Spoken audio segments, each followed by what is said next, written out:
The jar in every grandmother's cabinet. Open your medicine cabinet right now. That little blue jar of Vicks on the second shelf, the one you bought for a cough last winter. Families have quietly used it for something the label never mentions. Not as a miracle cure, but as an old household trick passed down in kitchens for generations. I'm going to walk you through the story behind that jar, what's actually true about it, and the traditional ways people have used it around the house, without the exaggerated claims you might have heard elsewhere. Where the jar actually comes from. The formula was created in 1894 by a pharmacist named Lunsford Richardson in Selma, North Carolina. He was trying to help his own son, who suffered from croup, and combined menthol, camphor, eucalyptus oil, cedar leaf oil, nutmeg oil, and a small amount of turpentine oil, suspended in a petroleum jelly base so the compounds would release slowly as they warmed against the skin. He first called it Richardson's Croup and Pneumonia Cure Salve. His nephew, H. Smith Richardson, later suggested renaming it after their brother-in-law, Dr. Joshua Vick, which is where Vicks comes from. By 1905, it was being sold across the southeastern United States. During the 1918 influenza pandemic, demand rose sharply as households looked for anything that might ease chest congestion, and sales grew dramatically that year. The product eventually became a fixture in American homes, much like salt or flour, kept in the bathroom cabinet, the kitchen drawer, the bedroom nightstand. Today, the brand is owned by Procter & Gamble. What the ingredients actually do. The active ingredients, menthol and camphor, along with eucalyptus oil, are aromatic compounds long used in folk medicine and, more recently, studied to a limited degree as mild insect deterrents. Menthol and camphor vapors are unpleasant to many insects, and some traditional and small-scale studies have found that plant-derived compounds like these can have a repellent effect on mosquitoes and certain crawling insects.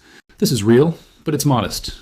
Nothing close to the effectiveness of a professional exterminator or a regulated insect repellent like DEET or picaridin, and there is no large definitive scientific study proving Vicks itself works as a household pesticide. Its use for pests has never been evaluated or approved by the EPA, and it isn't labeled or tested for that purpose. With that honest caveat in place, here are the traditional household uses that have been passed down in various families, including Amish and other rural communities, as low-cost, old-fashioned home tricks, not as replacements for real pest control when you're dealing with a serious infestation or disease-carrying insects. Traditional household uses. Cabinet corners. A small dab on a cotton ball tucked into the back corner of kitchen cabinets is an old trick some families use, on the idea that roaches travel along edges and avoid strong scents. Ant trails. Since ants often follow a scent trail laid down by scouts, some households smear a small line of Vicks directly across a known ant trail to interrupt it. Windowsills. A thin bead along the inside of a window frame is a traditional way some people try to discourage flies and mosquitoes from lingering near an entry point. Door frames. Similarly, a small amount applied out of sight near an exterior door frame is meant to greet pests entering with people, pets, or bags. Trash can lids. A dab under the rim of a trash lid is an old method aimed at fruit flies, which are drawn to fermentation odors. Sheds and garages.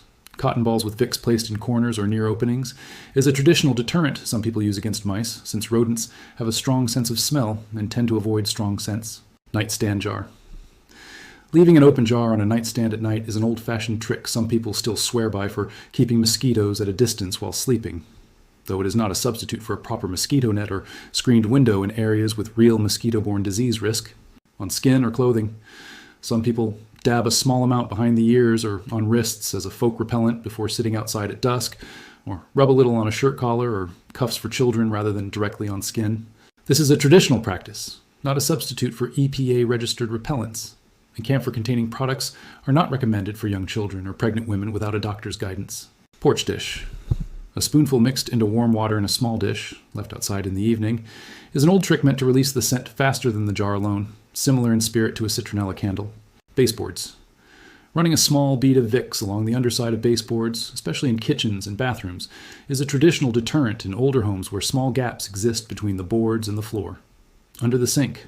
A small dish tucked in the back corner of the cabinet under the kitchen sink is another old placement since that area tends to be humid and attractive to pests. Basements.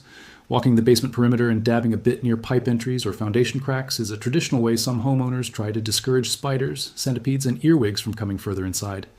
Attics. A small tin of Vicks left near vents or access points is an old trick aimed at discouraging squirrels, mice, or bats from settling in. Closets.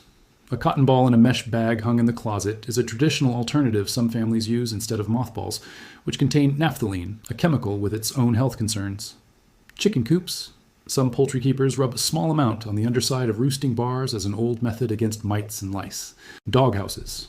A small amount on the outside wood of a doghouse, never directly on the animal, since camphor can be irritating or even toxic to pets if ingested or applied to their skin, is a traditional way some people try to reduce fleas and flies around outdoor pet areas.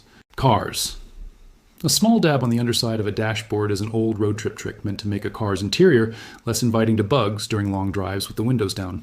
Sock drawers. A cotton ball tucked into a dresser drawer is a traditional way some households discourage silverfish and moths from stored linens. Compost bins. A thin layer of Vicks smeared on a piece of cardboard taped inside a lid is an old trick some people use to make outdoor bins less inviting to flies, maggots, and scavenging animals. The night jar. One version of this practice, described by families who passed it down through generations, involves a teaspoon of Vicks in the bottom of a small jar with a teaspoon of warm water poured over it, left uncovered in a bedroom overnight. The idea is that warm water speeds up the release of vapor compared to the jar alone. This is a traditional practice with no formal safety or efficacy testing. Treat it as folklore, not a proven method. A few honest notes. None of this is a substitute for real pest control if you have an actual infestation, and it isn't a substitute for proper mosquito prevention in places where mosquito-borne illnesses like West Nile virus are a genuine risk. Those situations call for EPA-registered repellents, screens, and, when needed, professional treatment. Camphor can be toxic if ingested, especially by children and pets, so any of these methods should be used carefully and kept out of reach. What is true is the history. A small-town North Carolina pharmacist mixing oils on a kitchen table in 1894 to help his sick son, a name borrowed from a family doctor, and a jar that quietly became part of households for well over a century, used for far more than the label ever mentioned, because that's often how old household knowledge survives. Not in a marketing plan, but passed from one kitchen to the next.